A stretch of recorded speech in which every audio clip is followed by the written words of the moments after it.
નમસ્કાર દર્શક મિત્રો, હું શીતલ મહેતા ન્યૂઝ ઓફ કચ્છમાં આપનું સ્વાગત છે। જોઈએ આજના સમાચાર।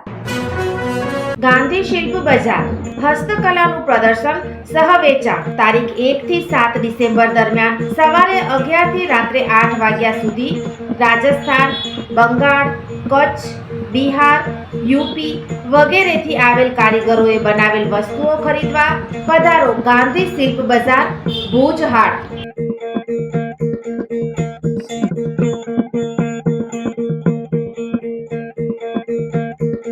ભુજવાસી કચ્છવાસી ભુજ હાટની મુલાકાત લ્યો અને આ કારીગરોને પ્રોત્સાહન આપવા માટે સૌએ મદદ કરો।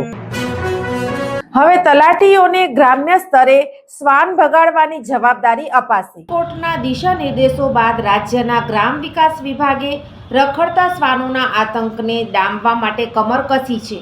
હવેથી સરકારી કચેરીઓ, શૈક્ષણિક સંકુલો અને હોસ્પિટલોમાં શ્વાન પ્રવેશતા અટકાવવા માટે ગ્રામ્ય કક્ષાએ તલાટી કમ મંત્રીને નોડલ ઓફિસર તરીકેની મહત્વની જવાબદારી સોંપવામાં આવી છે। ગ્રામ વિકાસ કમિશનરે એક પરિપત્ર જાહેર કરી આગામી 8 સપ્તાહમાં તમામ સરકારી પરિસરોમાં બાઉન્ડ્રી વોલ અને ગેટ જેવી સુવિધાઓ ઊભી કરવાના કડક આદેશ જારી કર્યા છે। રાજ્યભરમાં રખડતા ઢોર અને શ્વાનોની સમસ્યા ગંભીર બની રહી છે, ત્યારે સુપ્રીમ કોર્ટના આદેશને પગલે ગ્રામ વિકાસ કમિશનર દ્વારા એક મહત્વપૂર્ણ એક્શન પ્લાન તૈયાર કરવામાં આવ્યો છે।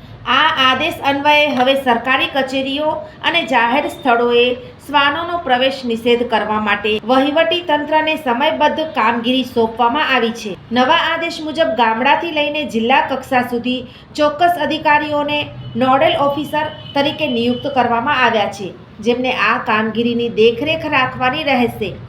ગ્રામ્ય કક્ષાએ તલાટી કમ મંત્રી, તાલુકા કક્ષાએ પશુ ચિકિત્સક અધિકારી, જિલ્લા કક્ષાએ નાયબ નિયામક શ્રી પશુપાલન આ નોડલ અધિકારીઓની વિગતો અને સંપર્ક માહિતી જે તે સરકારી સંસ્થાના મુખ્ય પ્રવેશદ્વાર પર દરેક નાગરિક વાંચી શકે તે રીતે પ્રદર્શિત કરવાની રહેશે।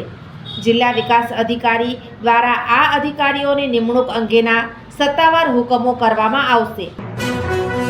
દર્શક મિત્રો, આજે તારીખ 2 ડિસેમ્બર 2025 આ હતા આજના સમાચાર। આવતીકાલે ફરી મળીશું, ત્યાં સુધી મને રજા આપશો। નમસ્કાર।